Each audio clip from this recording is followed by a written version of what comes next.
Hello and welcome दोस्तों। आज हम बात करने वाले हैं बेहद डरावनी और दिमाग हिला देने वाली फिल्म गुड नाइट मम्मी की। यह सिर्फ एक हॉरर मूवी नहीं है, बल्कि ऐसी साइकोलॉजिकल कहानी है जो आखिर तक आपको सोचने पर मजबूर कर देती है। मूवी की शुरुआत में हम दो जुड़वा भाइयों एलियास और लुकस को देखते हैं। दोनों अपने दादाजी के साथ अपनी माँ के घर पहुंचते हैं। दादाजी उन्हें घर के बाहर छोड़कर चले जाते हैं। दोनों बच्चे अपनी मॉम से मिलने के लिए काफी एक्साइटेड होते हैं, लेकिन घर के अंदर पहुंचते ही उन्हें माहौल थोड़ा अजीब लगता है। पूरा घर शांत और बिखरा हुआ होता है। कुछ देर बाद उनकी माँ कमरे से बाहर आती है। उसके चेहरे पर पूरी तरह पट्टियां बंधी होती हैं।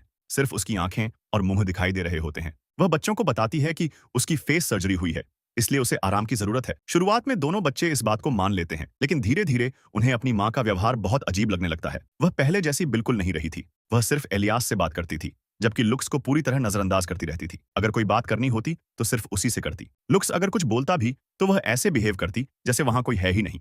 अब दोनों भाइयों को लगने लगता है कि जरूर कुछ गलत है। उनकी माँ कुछ सख्त नियम भी बनाती है। वह कहती है कि उसके कमरे में कोई नहीं आएगा और घर के पास बने पुराने शूटिंग सेट के पास भी नहीं जाएगा। अगले दिन दोनों भाई चोरी छिपे उस पुराने शूटिंग सेट पर पहुंच जाते हैं, जहां जाने से उनकी मां ने मना किया था। वहां उन्हें अपने बचपन का सामान मिलता है, लेकिन तभी एलियास को लकड़ी पर खून के निशान दिखाई देते हैं। वह डर जाता है। उसी समय उनकी मां वहां पहुंच जाती है और बहुत गुस्सा हो जाती है। वह एलियास को जोर से पकड़कर घर ले आती है। अब बच्चों का शक और ज्यादा बढ़ जाता है। धीरे धीरे उनकी मां का व्यवहार और अजीब होता जाता है। वह किसी से मिलना पसंद नहीं करती। कई बार वह आईने के सामने खड़ी होकर खुद को लंबे समय तक देखती रहती है, जैसे अपने नए चेहरे को स्वीकार नहीं कर पा रही हो। एक रात एलियास अपनी मां को फोन पर किसी से बात करते हुए सुनता है। वह कह रही होती है, मैं ये सब करते करते थक गई हूँ। बस यही बात एलियास के दिमाग में बैठ जाती है कि यह उसकी असली मां नहीं है। अब दोनों भाई अपनी मां पर नजर रखने लगते हैं। अब उन्हें लगता है कि शायद कोई दूसरी महिला उनकी मां बनकर इस घर में रह रही है। फिर एलियास चोरी से अपनी मां की तस्वीर खींचता है और पुरानी फोटो से मिलाता है। उसे लगता है कि उसकी आंखों का रंग बदल चुका है।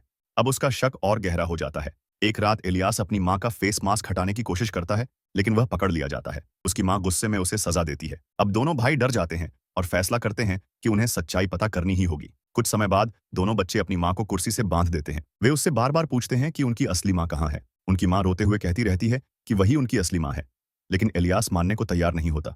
वह बार बार सिर्फ एक ही सवाल पूछता है, अगर तुम हमारी मां हो तो लुक्स से बात क्यों नहीं करती? यहीं से फिल्म का सबसे बड़ा रहस्य सामने आता है। उनकी मां रोते हुए बताती है कि लुक्स अब इस दुनिया में नहीं है। कुछ समय पहले एक हादसे में उसकी मौत हो चुकी थी। दरअसल दोनों भाई खेल रहे थे और तभी गलती से एलियास के हाथ से बंदूक चल गई थी। गोली सीधे लुक्स को लग गई और उसकी मौत हो गई। लेकिन एलियास इस सच्चाई को कभी स्वीकार नहीं कर पाया। अपने भाई से बेहद प्यार होने की वजह से उसने अपने दिमाग में लुक्स को जिंदा मान लिया। यानी पूरी फिल्म में लुक्स सिर्फ एलियास की कल्पना था। अब सब समझ आता है कि उनकी मां कभी लुक्स से बात क्यों नहीं करती थी, क्योंकि वहां कोई था ही नहीं। उनकी मां खुद भी इस दर्द से टूट चुकी थी। ऊपर से एक्सीडेंट, फेस सर्जरी और पति के छोड़ जाने की वजह से वह मानसिक रूप से परेशान हो गई थी। लेकिन एलियास को लगने लगा कि वही नकली है। मां उसे समझाने की कोशिश करती है। वह कहती है कि वह दोनों से बहुत प्यार करती है, लेकिन एलियास अब पूरी तरह डर और भ्रम में जी रहा होता है। आखिर में गुस्से और डर में आकर वह घर में आग लगा देता है। उसकी मां उसी आग में फंसकर जिंदा जल जाती है। जब एलियास बाहर निकलता है तब उसे दूर अपनी मां और लुक्स साथ खड़े दिखाई देते हैं। दोनों मुस्कुरा रहे होते हैं, जैसे सब कुछ ठीक हो गया हो। लेकिन असल में यह सिर्फ एलियास का भ्रम होता है। यानी आखिर तक वह सच को स्वीकार नहीं कर पाता और हमेशा अपनी ही कल्पनाओं की दुनिया में जीता रह जाता है।